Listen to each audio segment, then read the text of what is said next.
when you turn the facility off, are you one of the facilities that gets paid to turn off?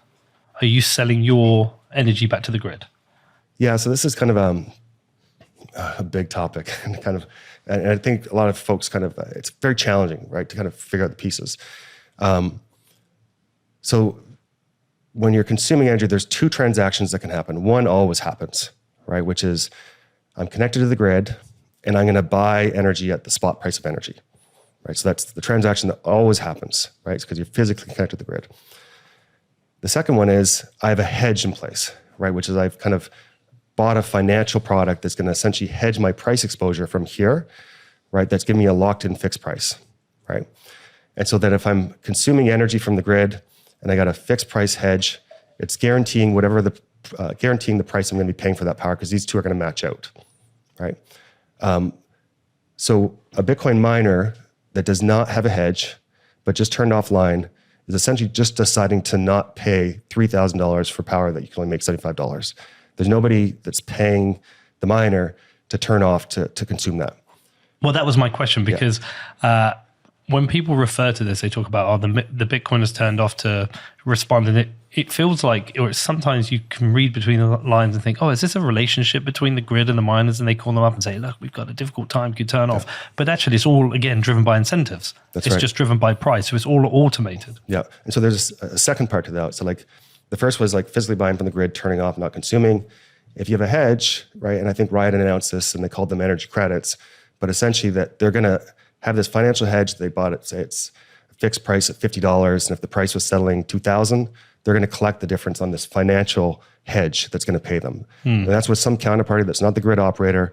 It's just some other kind of a generator or some counterparty in the market that did that trade.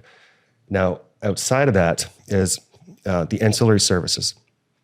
So this is where a miner will be providing some type of ancillary service, like kind of like backup power, backup capacity that can be turned offline if there's a frequency event being turned offline or whatnot. And the punchline on this is that these ancillary services exist for grid operators to procure these ancillaries primarily to have a grid that is stable and reliable. And historically, only generation could provide those services, right? Because they could ramp up and ramp down and kind of serve that. So now with miners that have now the ability to, so with Lansing, with our smart responses, you can actually qualify to be dispatchable with a grid operator and do frequency response, et cetera. So you can participate in the same programs that are already in play. So it's not a separate subsidy or kind of payment, but like, really a big picture and zooming out is miners are now competing against generation, driving down the price of what that was more expensive product before, right? So you're servicing the customers because, pretend there was like 5,000 megawatts of generation competing for these before, and now you add another 2,000 megawatts of miners, they're essentially competing with them and driving down the price, right? So this is the other kind of payment, which is they are paid to provide those services, but these are things that are already in existence with generators. How wild is this? You're smirking that. I'm just. I mean, because it's wild. Because I think the people who are very critical of Bitcoin do so at a very top level.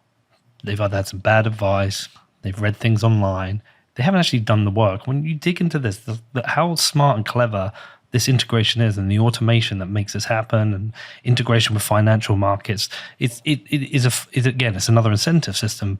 But I'm smirking because it's so fucking brilliant. Mm-hmm. Can I put back to Shaun, see if I understood the last point you made? So ancillary services, there's a market for ancillary services. And previously, before Bitcoin miners, the people in that market were generators. We've increased the size of the market by adding Bitcoin miners so that ancillary services are now paying out less than they would be because there's more counterparties to the grid. And so that's saving the ultimately ratepayers. That's right. Because ancillary services are now cheaper to provide for the grid. Correct. Okay. Yeah, that's a fantastic narrative. That slide is a fantastic narrative. Can I push back on the kind of ways that I get pushback from these points? So I don't know how much power tripped off during that storm from Bitcoin miners. I've heard a gigawatt, I think, from someone at ERCOT. I know that you could just look at the global hash rate.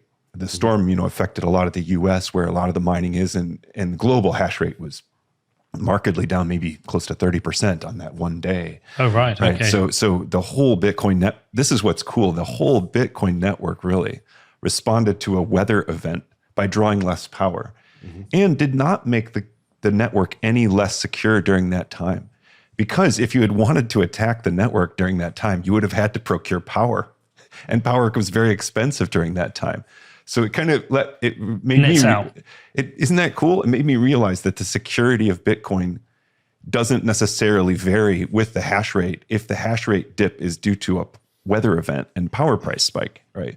So we had a massive response from Bitcoin. And even though Shaun doesn't want to say Bitcoin saved the grid in Texas, I mean, I think if we look at the counterfactual, what would have happened if Bitcoin miners had not been there? I had the exact same question. Well, I actually had a double question. I had, what would happen if there was no Bitcoin mine? Say Bitcoin had never existed. How would we be different in terms of the energy mix in the grid, and what would happen in this scenario? And the second question was, okay, Bitcoin mining exists, but there's no relationship between the Bitcoin mining and the grid. Bitcoin miners themselves are just independent, just doing their thing. What were those scenarios? How those scenarios played out, as best as you can assume? Yeah. So Danny, there's a slide that's in like the first slide deck. Talks about different types of flexible resources, and it's So I kind of think about like, who wants to be a millionaire, right? Do you remember there's like lifelines? Yeah. Right. Call a friend, poll the audience. I forget the other one, but for grids, like when they're addressing kind of flexibility concerns, right? They've got 4 lifelines, right? These are the 4 categories of flexibility. The first one is flexibility from generation. So this is, we're going to call on the natural gas plant or the coal plant to turn up, turn down, to kind of balance the grid for what we need. The second one is that we've got flexibility from transmission. And so this includes the transmission network internally, but more so the transmission connections to other grids that you can kind of pull on and ask for some help during some times. The third one is flexibility from storage, which is like batteries. And the fourth one is demand side response. So demand response. So these are the 4 lifelines that grids have, right? And so Texas is very unique. And so I'm going to tie back and kind of like what would happen to Texas, because there's a transition that's happening where you're replacing fossil fuel generation. The market share of fossil fuel generation is being taken over by renewables, right? And so parade's in motion. Last year, I think it was 28% of the power came from renewables versus in 2015, it was like 15%. So it's continuing to grow. So your 4 lifelines are here, and in ERCOT is that there's retirements that are happening on these fossil fuel plants. So one of your lifelines is generation, like you're losing the connectivity of that one, right? So it's decreasing, right? And so because now you can't just call on like wind and solar, you need to have flexibility. The second one is transmission so ERCOT's an islanded grid, right? And so it has DC ties that connect to its neighbors. So that lifeline is not there, right? Every other grid across the US has neighboring regions that you can kind of pull in. So that leaves ERCOT in a very unique position that you're phasing out your lifeline of generation, and you've got 2 new lifelines, well, 2 other lifelines of storage and demand response. And so batteries are playing a very big role in Texas. I think a few years ago, there was nearly 0 megawatts of batteries, and the number is quite large, call it 5 to 10 gigawatts of batteries that are coming into ERCOT. And the queue is something like 70 gigawatts that are in the queue as well, right? So very large number. Can you give some context of how much power that is? The total peak demand, record summer peak last year in ERCOT was 80 gigawatts, 80. Okay, so pretty much, it's like an insurance then. Right. And so but there's large CapEx that's required for these batteries, and there's a cost you have to do, and the economics have to make sense in the same way. And there's a time limit. How much time can those batteries provide that 5 to 10 gigawatts? That's right. So they can be like 2-hour duration batteries or 4-hour duration. Most of them in Texas are 2 hours. This goes back to kind of the Swiss Army knife again, of just like, you can think about Bitcoin as like a long duration storage that's just one way, right? And so it's a different way of thinking about it. Then on the demand side, management is that, as Texas brings on more and more wind and solar, they're going to need a really strong showing from batteries and demand response, right? And so there's the way things were in the past and the way things in the future. So, ERCOT is, they've been fabulous to work with, and then we're excited to integrate these controllable loads because it's really the holy grail for a grid operator to have a load that you can dispatch up and down and have certainty that it's going to do that.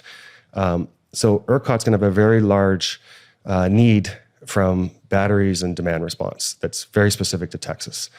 So you go outside Texas, it's a very different mix because every different grid has different access to these lifelines, if you will, right? But Texas is a very specific spot. So what would have happened this year without Bitcoin mining? Call it 1,600 megawatts. You kind of have to look at what was it also doing prior to that, right? So you can't just look at it in one day of saying, what would have happened if they would have just been consuming the power? Well, there would have been some challenges. I'm not sure exactly if they would have had blackouts, but they would have probably went to some type of emergency alert. But the thing is what else did this load do prior to that event, right? It's like, well, it was like this base load bid that's going to buy power when nobody else wants it, right? So it's going to help you with kind of having some type of base load buyer that allows you to kind of continue to expand out like a renewables in certain areas. Those miners for the past year and a half or so have also been participating in ancillary services and different demand sides. So they've been providing, that again, the Swiss Army knife is they've been helping grid operators with the reliability of the grid. And then what they needed from the miner during that event was to turn off, right? And so they did, right? And if they hadn't, it probably wouldn't have been a good outcome, but I just don't know the exact picture of what that would have been. Do you know what's quite ironic? When you showed me that previous chart, is that Bitcoin is reducing volatility within the energy sector as something which is super volatile, and it's one of Bitcoin's main criticisms. It does the opposite in the way it supports the energy sector, which is kind of ironic. Can I push back on the kind of FUD I get on this point? So when I show graphs like Shaun just showed, I get, here's the analogy I get back, and some of it from energy experts too. Bitcoin miners turn off. They did not give back power to the grid because they don't generate power, right? So they're only giving back what they shouldn't have taken in the first place. So the analogy I get is something like, someone holds a gun to your head and then they don't fire it, and you're supposed to be grateful for that. And that's I would be. I would be too. I would be. Thank you for not shooting me in the head. But it's like the real problem is that you pulled a gun on me in the first place, right? So that's maybe you were a dick. Maybe I deserved it. Yeah. You got a warning. But I think you've kind of addressed what's missing in this picture, which is what would the grid have looked like without that base load demand, without that buyer of first resort stabilizing the price in the first place? Would we have had the same amount of generation that we do have if we hadn't had Bitcoin there in the first place? So there's possibly, but it would have been more expensive because you would have had to have more investment and you would have to have more build out. You wouldn't have had the same incentive to build because the price on the bottom end would have been lower. Like Bitcoin's putting a floor under price that wouldn't have been there without Bitcoin. But they would still have had to build out the amount of power generation that the grid needed. They wouldn't have just said, okay, well, we just won't build it and we'll just have some rolling blackouts. You would hope not, but my assumption is that just energy would be more expensive. You definitely need generation, right? So what Bitcoin mining is not is, power generation, right? So and I've heard you mention this before as well, Troy, is like, what it allows you to do is it allows you to really overbuild out that renewables base. So instead of having, for example, there's a term about like a wind or solar farm has a capacity factor. And so the capacity factor means that if a wind has a capacity factor of 30%, it means that on average, a 100 megawatt facility will be producing 30 megawatts. There's sometimes it's producing 80 and sometimes it's producing 4, right? And very rarely is it 0, but that's the capacity factor, right? So for a grid to be very much mostly wind and solar, is that you need to kind of build it for that lowest capacity factor, right? And so there's got to be other resources. This is, I feel very strongly that it's an and statement about you need nuclear, you need wind, you need solar, you need, other types of, technologies to do that. But for building out like a wind and solar, if the capacity factor is, 5%, well, you need to do a 20x on the total capacity just to serve that, right? And if you do that, what happens is that like there's going to be days where there's lots of wind and solar, and you can have an example of like a grid that has 100 gigawatts of demand for easy math, and there's some days that you have 700 gigawatts of wind and solar, right? So like you need a buyer to take all that excess, right, of some base bid that otherwise would just being curtailed, right? And so like what mining can do and these kind of really flexible loads is it can be that buyer, that consumer that only consumes those cheap megawatts. It allows you to overbuild those wind and solar resources that, so you take away Bitcoin mining. And there are other technologies that are coming up too, kind of like hydrogen electrolysis and kind of other kind of mobile use cases. But you take away those kind of, those end markets for flexible power, you essentially don't create the signal of price that gives enough of a return for these wind and solar producers to build more, right? And so it doesn't happen, right? So this is kind of what Bitcoin's doing, is it's saying we're always a bid and it's always above zero, right? And prices can be negative quite often. So there's a new option that's saying, well, I'd rather sell it for $1 using, call it in 20 years from now, somebody using an S9 getting $1, right? Which is better than a negative price. And that's a good thing, so. We talk about ERCOT a lot. That obviously comes up, but is this happening on any other grids? Any other parts, of the grid? It is. I was just thinking about kind of where to go with that, Troy. It's just kind of like, there's like the 20-year forwards. And then also the kind of... Pretty fascinating. I would love it if you could share that. Okay. So Danny, I just sent one that was like the latest deck number 2. Yeah. So the end of the year just, passed, and I received broker marks to get kind of what is the cost of power on a 20-year forward strip. So if you're in a competitive wholesale market, and beyond, there's other markets that are not just competitive wholesale markets, but there's a price of power for what they expect that price to be over a 20-year period. And it's based on the supply and demand in that market. Mm-hmm. From left to right is where power is cheapest to most expensive. And so this is essentially all of the majority of the different power markets in United States. On the left is SPP, which is Southwest Power Pool, which is just above ERCOT. And then it goes ERCOT. There's PGM, which is up in the Mid-Atlantic. MISO is in the central U.S. And then CAISO and New York ISO up in the Northeast, and Mid-C, which is in the Pacific. And so you can see that on the far left, so where should Bitcoin mining go, right? Like, so pretend you're going to go buy an iPhone, right? And the iPhone costs you, on average, a 10-year, call it $35 in SPP, but it costs you over at WEC Mid-C $90. That's a big difference, right? And so miners are going to gravitate to where the power is lowest cost. Yeah. And so what's really neat about this is, where a lot of this red exists is that it's, pretty much right over top of where the largest wind resources are and solar resources, that they kind of match out, right? Because this is causing kind of like the prices to be lower for times where they can be negative, but they can still have those high prices. But like, this is a scan of kind of like, what does it look like in the US? And if you're a miner, like, where should you be kind of going towards? My gut would say, well, the network, the energy grid would want you to go to the right to help reduce the price where electricity is most expensive. But for the miners themselves, they want to go to the left because that's where they get the cheapest prices. So I'd actually kind of think about it a little different. Is that like, they don't want them going to the high priced area, right? Because power prices are already high. And so they call it like, power grids don't want miners consuming when power is scarce. It's because it's scarce. Oh, right. So... But could the miners go there to help build out those sections? So they could go there and to provide the same flexibility and some of the kind of characteristics of the Swiss Army knife. Yeah.